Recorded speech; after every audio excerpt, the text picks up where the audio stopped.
Hey everyone. It probably seems weird that I would want to make a video about March 4th of 2021, half a year after the fact.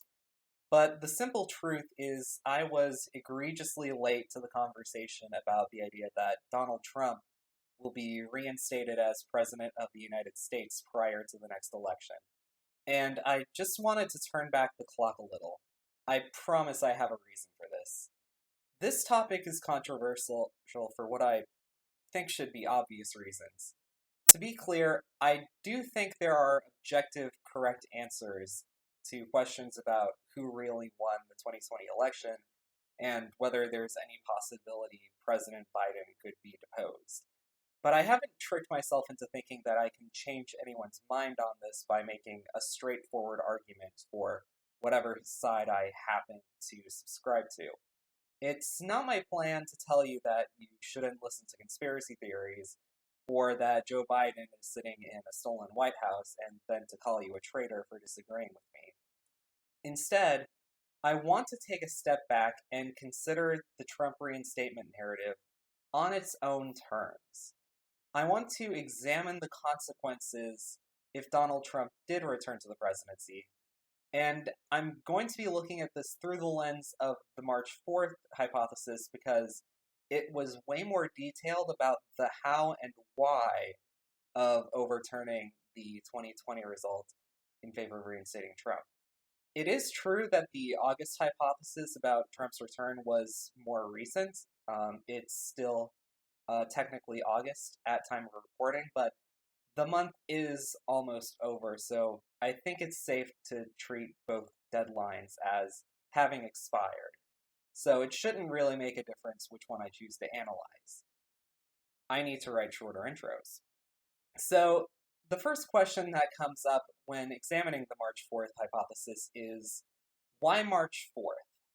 In 1933, the 20th Amendment to the United States Constitution set the beginning and end of presidential terms as January 20th, the date that all subsequent presidents have been inaugurated.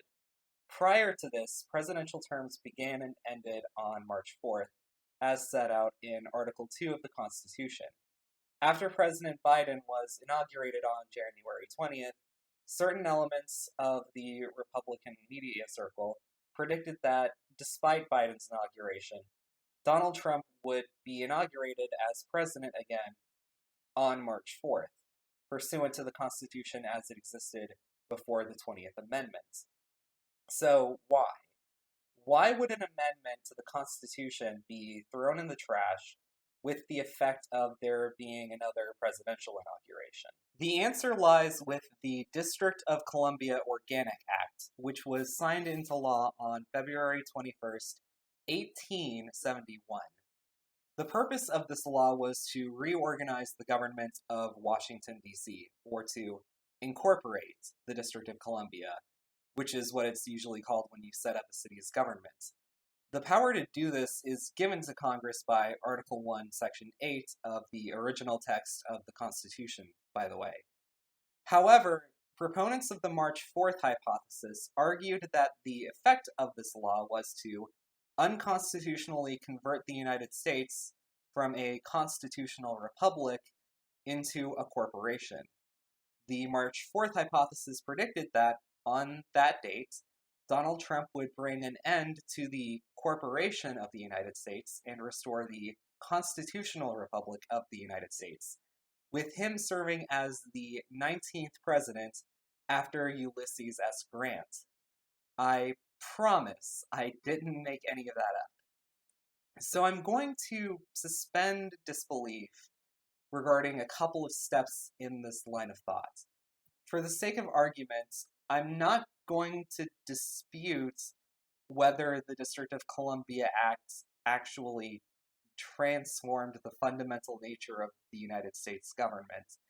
And I'm not going to worry about what specific mechanism would lead to Donald Trump becoming the 19th president of the restored constitutional republic. I wasn't able to figure out what the proposed mechanism for that was. Instead, I want to focus on what really would have been the main effect of the March 4th hypothesis coming true, namely that all American laws, treaties, and elections since 1871 would no longer be in effect, as the entire legal structure of the United States would revert to the state it was in 1871. Everything I am about to describe is a necessary consequence of what was, for a time, a popular theory describing how Donald Trump would return to the presidency. Where do I begin? So, one of the major reasons the Trump reinstatement narrative has become popular is that a number of Republicans believe there was widespread fraud during the 2020 election. On this front, reverting all laws in the United States to their condition in 1871 would have solved the problem of electoral fraud by making it possible to do it legally.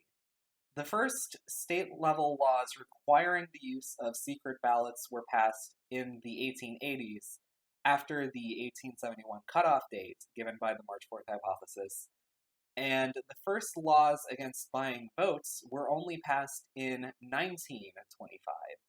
So it turns out bringing Trump back on March 4th would have had some pretty bad consequences for election integrity. But wait, there's more. The map of the United States hasn't always looked the same as it does now.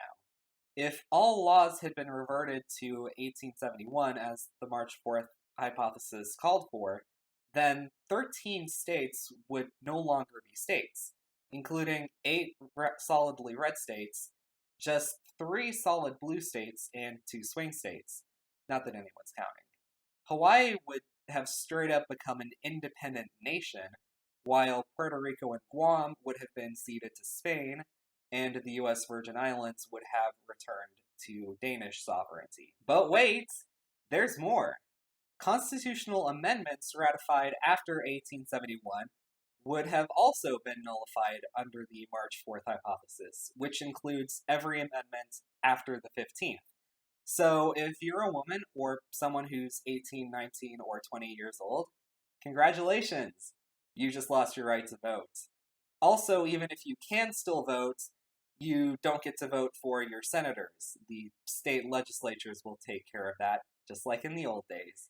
And watch out for poll taxes, because those just became constitutional again, too. Congratulations on having to pay to vote. Oh, and it should also go without saying that if this had actually gone down, Medicare, Medicaid, Social Security, all drug laws, and nearly all immigration restrictions would have been Thanos snapped out of existence. Now, barring the invention of time travel, none of this is going to happen because March 4th of 2021 has already passed. And many would argue this theory was bonkers in the first place, even without considering all of its less obvious consequences. Still, I think it's worth reflecting on this for a bit, because there was a time earlier in this very year when millions of Americans believed the March 4th theory was true, or at the very least wanted it to be true. And if they had gotten their wish, then according to the terms of their own theory, all of this crazy stuff I just described would have happened. I don't think I can add much of value to this by trying to present a clear central takeaway. I just thought that following this rabbit hole led to some interesting places that people missed out on because we focused on the more immediate question of whether Trump becoming president again would be good or bad. Especially if you're someone who at some point found the March 4th theory appealing, I think it would be worthwhile to stop and question whether the things you wanted to happen would have been worth all of these other consequences. Anyway, that's my bit. If you hated this video, please leave a thumbs down and tell me about it in the comments. If you didn't, then I would really appreciate if you would subscribe and share this video with someone you think would get something out of it. See you later.